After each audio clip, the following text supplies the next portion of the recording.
Hi, I'm Jackie. I've studied for 30 years exercise science, yoga, Pilates, positive health psychology. I'm passionate about helping people to feel their best, have a strong, balanced, mobile, flexible, good posture, feeling your best, moving more. I specialise in over 50s, any age will benefit.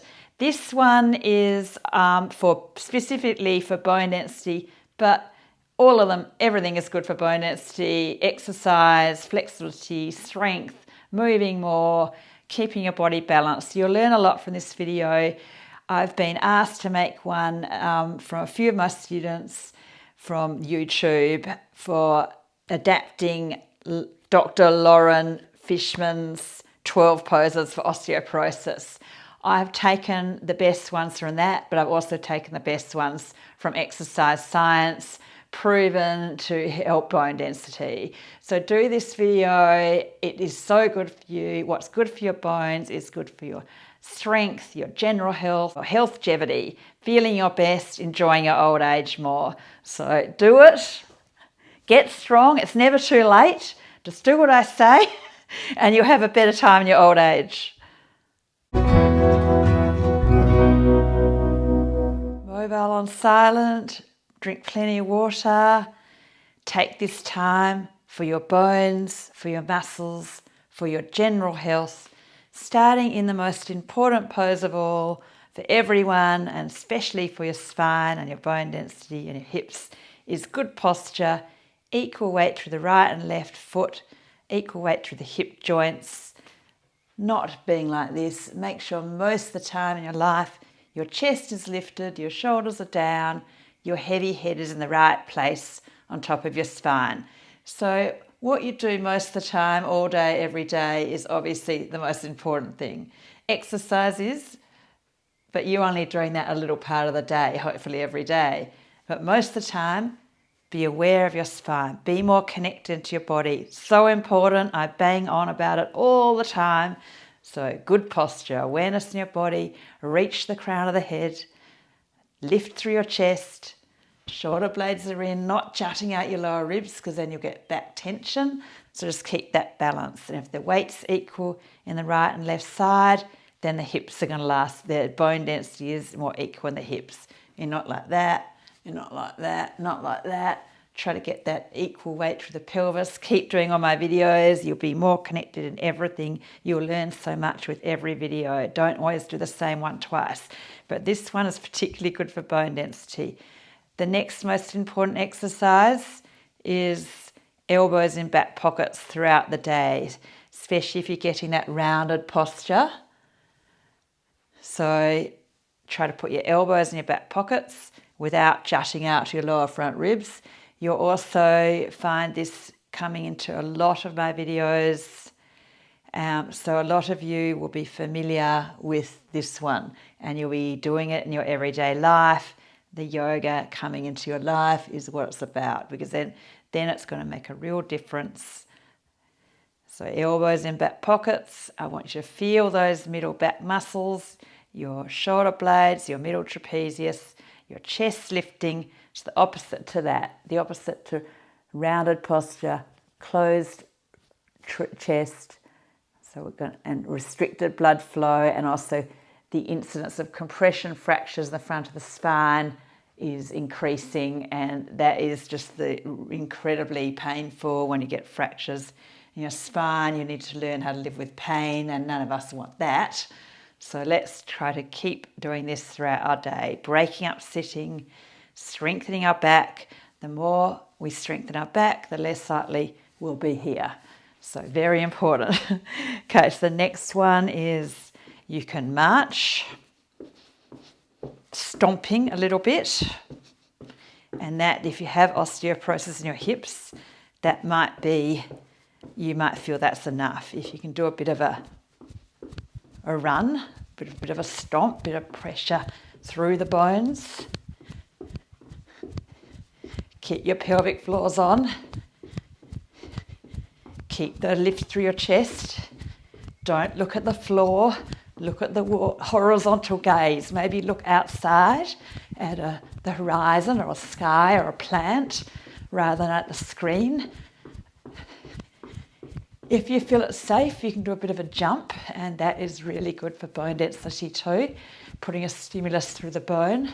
Only if you feel it's safe for your hips and your lower back and your knees. The hopping is a bit more advanced, so it might be okay for osteopenia, or if you're younger. If you're older and have some osteoporosis, be a bit careful of the hopping because you don't want to hurt your knee. But that's really good for bone density too. Or you can just do heel raises, keep your calf muscles strong. But jump if you can, hop, skip, run, walk, march, keep moving is the main thing. Play tennis, dance, yoga, Pilates. Okay, good. Next one is a balance pose. So we're going to balance on one leg, tree pose. So if you're a beginner, you might need a wall, and you just put your right foot out first like that. Put your big toe on the floor.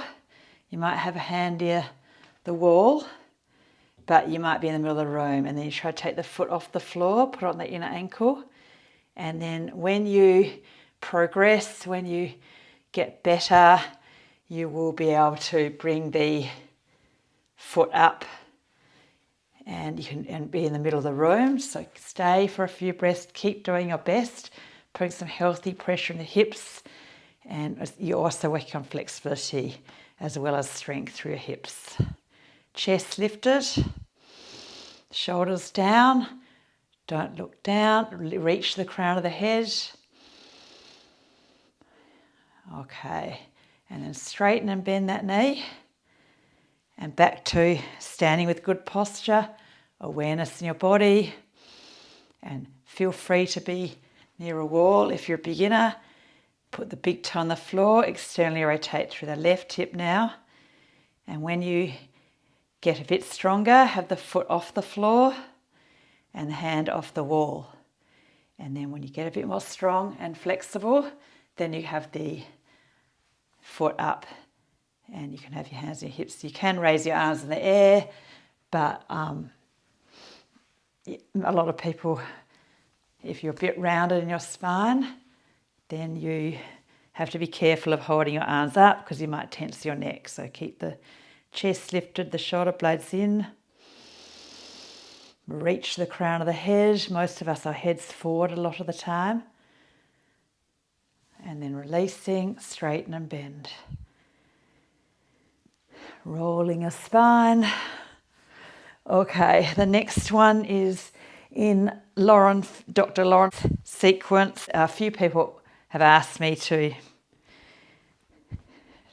do a variation of that, but I can't follow one man or one Indian man or one American doctor, because I will follow thousands of exercise scientists and physiotherapists.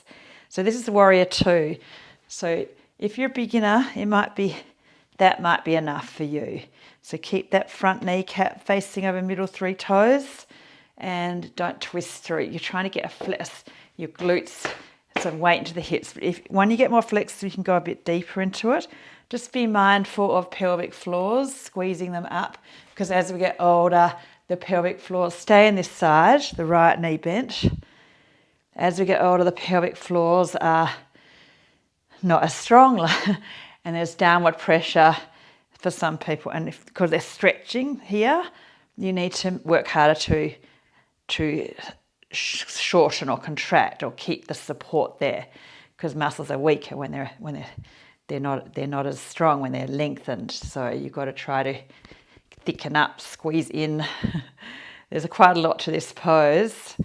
But yeah, you need to really probably go to a yoga class for this one, because I really do need to have a bit of hands-on. But this is a great pose for bone density, glute strength, as well as flexibility.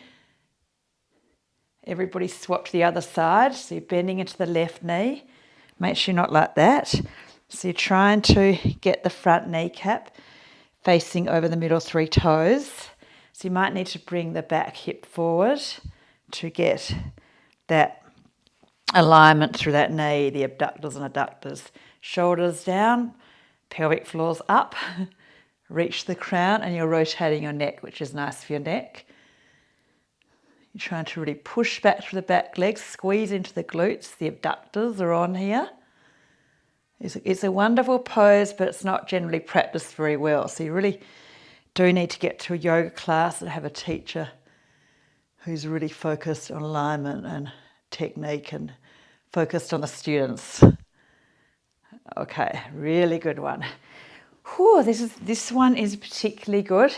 So you put your hands just higher than your head and hips over heels, and you're trying to sink your chest down a bit. Basically, you're trying to get your chest towards the wall and your bottom towards the wall behind you, your chest towards the wall in front of you.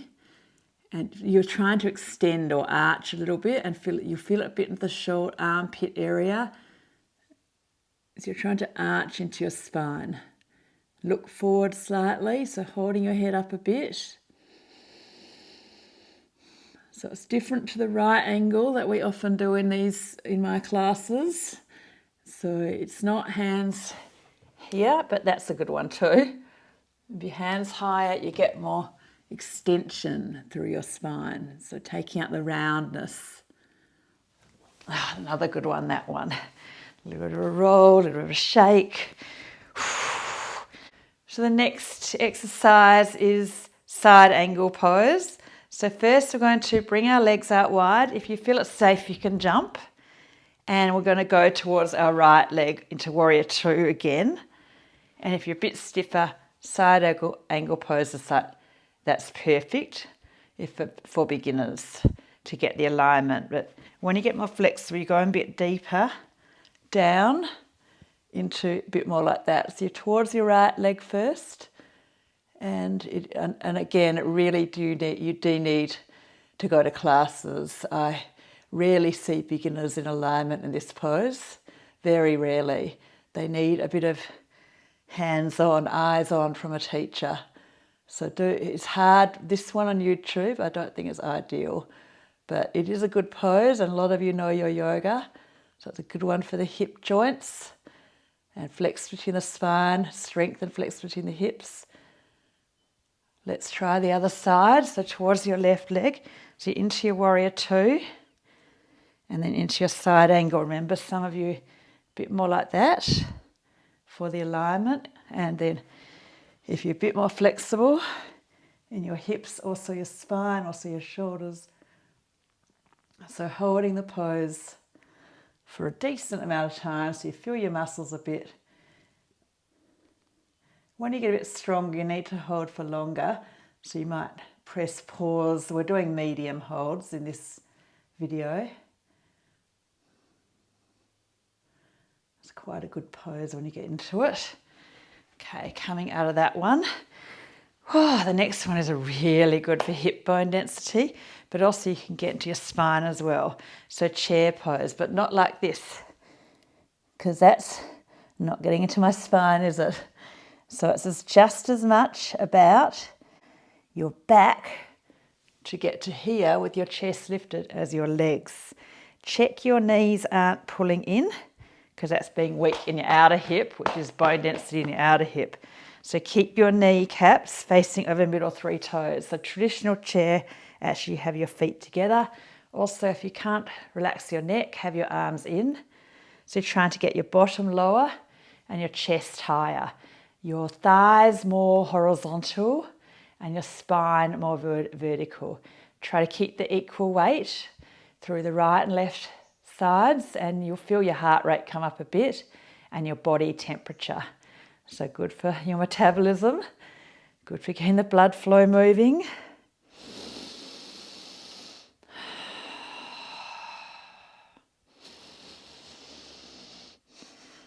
Final few breaths. It's fine to come out of the pose earlier or make it easier.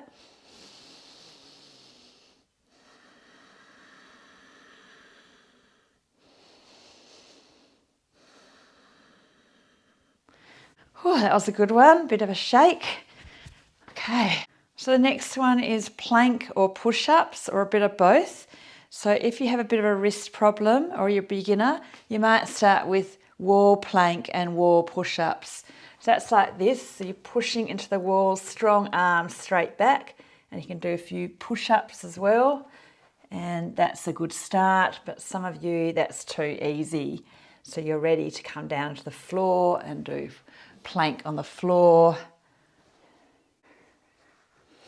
So if you can, nice strong plank. Another one that you really do need to have the teacher's eyes on and hands on, because it's rare for me to see a beginner not doing that or that. So to get that straight line, most people do need to be instructed and in a class. So YouTube's not ideal. I recommend a few classes in your local area with a good teacher. But you might do a few push-ups, the yoga push-ups, the elbows are in. It's fine to have your knees down.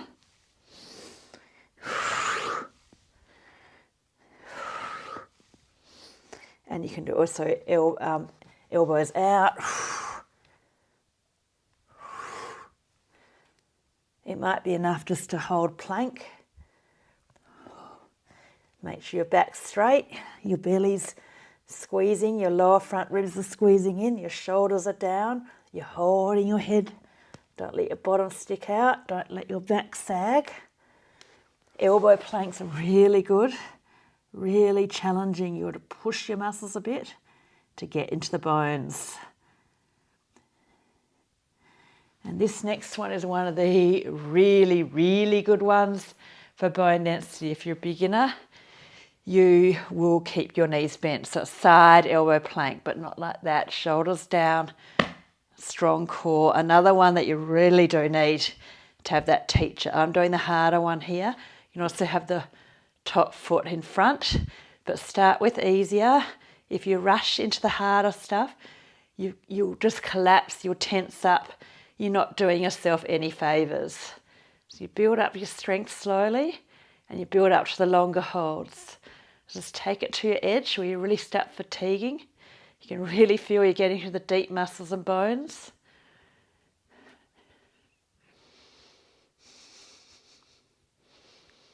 I know I'm stronger on this side, so I might back it off because I want to hold actually less on my stronger side.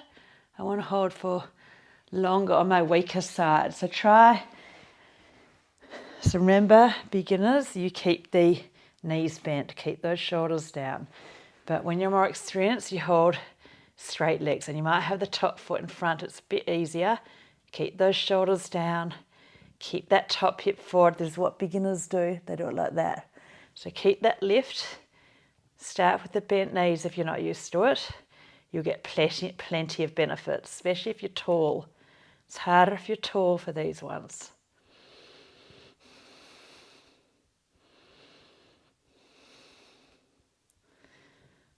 When you're in alignment, everything works more evenly. The muscles, and actually it gets easier because when your whole body's stronger, everything's working together well. So that's why you should keep working on your whole body strength, not just one set sequence. I just don't agree with that for bones. Okay, cat-cow, breaking it up.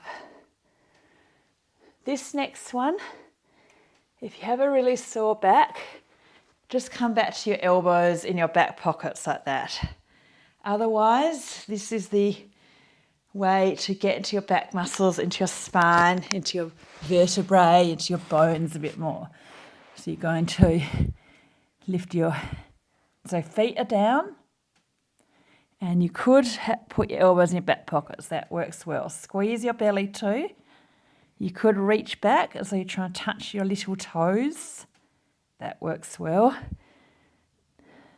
The really hard one is your arms are forward. Upper arms higher than the ears is really hard. Don't rush into this. Build up your back strength slowly. So you can also just do one leg, squeeze your belly, then the other leg. That's easier as well if you're a beginner. That's another variation of this. There's lots of variations of Shalabhasana. You can also lift opposite hand to foot. That works well. Keep squeezing your belly. And the harder ones are both hands, both feet. And the holds are harder as well. Just get connected to your back muscles or your spinal extensors and make them strong and never stop working on them. Because as I say over and over and over, and I bang on and on and on, if you have a strong back, you're less likely to be rounded, and that means better blood flow to your brain, slowing down brain aging, more energy, general health, and longevity, healthgevity. So keep working on back muscle strength. So important. This is a wonderful pose. This is probably the best one of all for bone density, as well as weight bearing on the hips, for the hips. So this is for the spine. Remember if you're a beginner, you wouldn't be doing this, okay? You're building up to this. You may be doing one leg than the other leg. Yeah, if you're only going to do one for bone density in your spine, I would be doing these variations, Shalabhasana, all those variations of Shalabhasana. Dhanurasana. There's lots of advanced ones, but don't rush into that. Beginners, especially because most of my students are beginners over 50, so be very careful. But I do like to put the harder stuff in because a lot of you will be doing that and building up to that over time. Okay, downward dog or right angle pose. So downward dog looks like this. Most people know you really need a yoga mat, but the carpet will be okay. So you can also put hands on the ledge or the wall if you feel it's too much for your wrists. And this is a good release for the back after the previous contracting, strengthening your back exercise. This is lengthening, and it's a bit of weight bearing in the arms, taking the pressure off the spine, which is actually good for the bones too, because you want a good balance of stress and activity and weight bearing, and a good balance of rest as well, because the bones need both. So people that don't do enough exercise, the bones just get weaker. People that over exercise, there's more inflammation, and that can slow down bone generating new bones. Is a balance. Everything's a balance. Get your inflammation right and everything's more balanced. So, okay, good. Okay, so the next one is for the belly. So let me just show you. You're lying on your back and you can do easier. Keep your back straight. I'm just doing easier like that. So it's just straighten one leg. Feel for your abdominal core muscles. Straighten the other leg. And that is for beginners. Keep your belly strong. Don't do too much too soon. If you're noticing you're already fatiguing, then let me tell you, your abdominal core needs to be much stronger. You need to work more on your body. It is so important. And it's never too late to get strong and stay strong for the rest of your life. You have a better quality life. Harder is, I'm doing harder here. That's a bit more weight. And then some of you are ready for both legs. Don't let your back arch. Don't round out. So feel you are putting a bit of healthy pressure on your belly without straining your back. Get really strong everywhere, not just in one area. Your back, your sides, your arms, your legs, your belly, your whole body strong. That's what you want.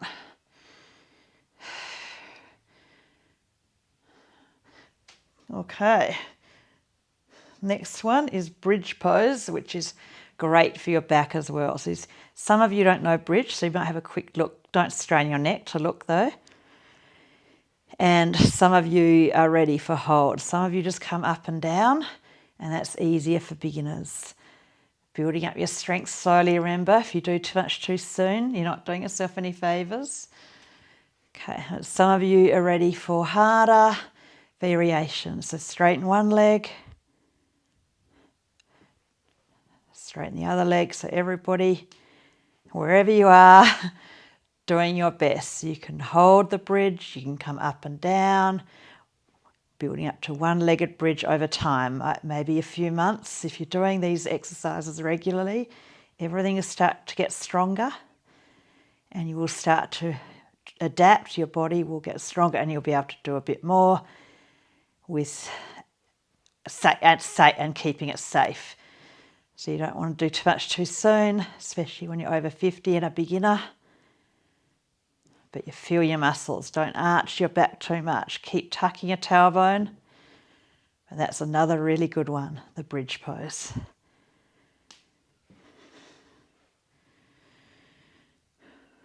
Okay, so the next one is also healthy pressure. Come down out of the bridge. Roll over to your side and come and stand on your knees. If you're on a thin mat on a hard floor, you might need some padding under your knees.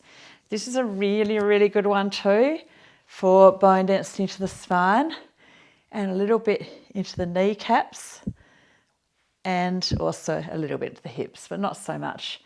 So patella bone density and spine. So this is camel. An easy variation is shoulders down, elbows down and back and look up a little bit. So that's for beginners. And you just take a few breaths holding. If you're a bit more experienced, you tuck your toes, don't strain your back, and you might do a bit more. You might look a bit more behind the head. And then some people are ready for the feet flat and try to look at the wall behind you. No strain, getting this flexibility in the front of the body. A bendy spine, a flexible spine is younger, is stronger, is healthier.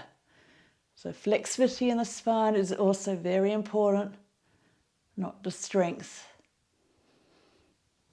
Firm through your core to come out of the pose. Good. And then do a little bit of a twist. So put your right foot forward and look over your right shoulder, keeping your spine nice and straight. And then put your left foot forward, get your balance, look over your left shoulder.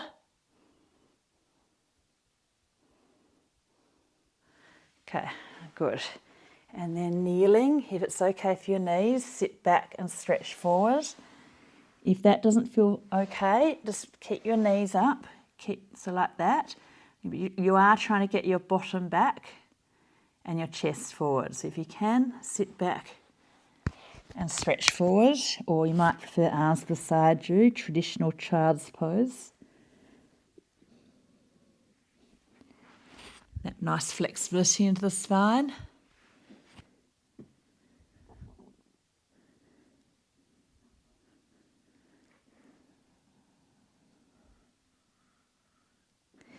And then lying on your back now to finish, just for a few minutes, because the rest part is also important for your bones. So if you just do the exercise and then rush off, actually you get less growth hormone.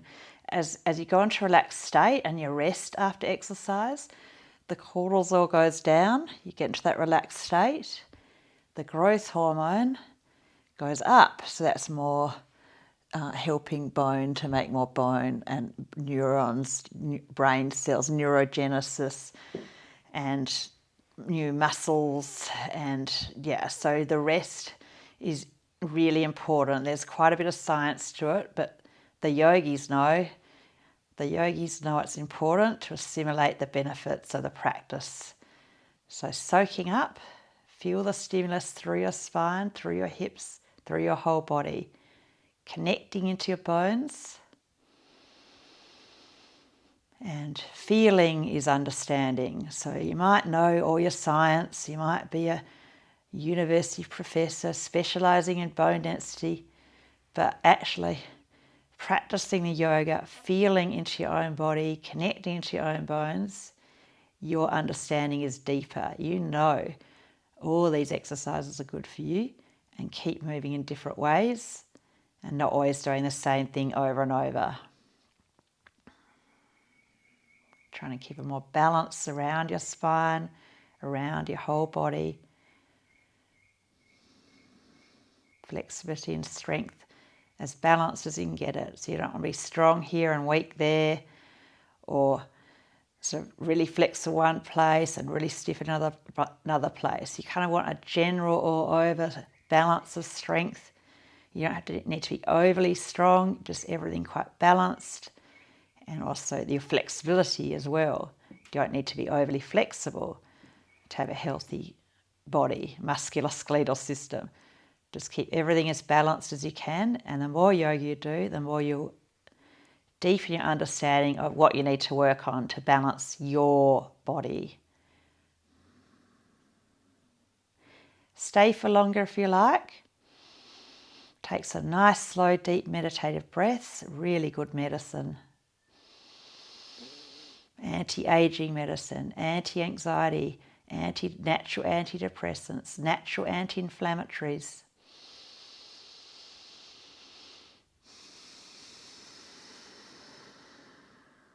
So it's great to stay for longer, otherwise wriggle a little bit, roll to your side. Please subscribe and do all my videos and never stop working on your body, and become a patron for extra content and extra motivation to do more. Thank you.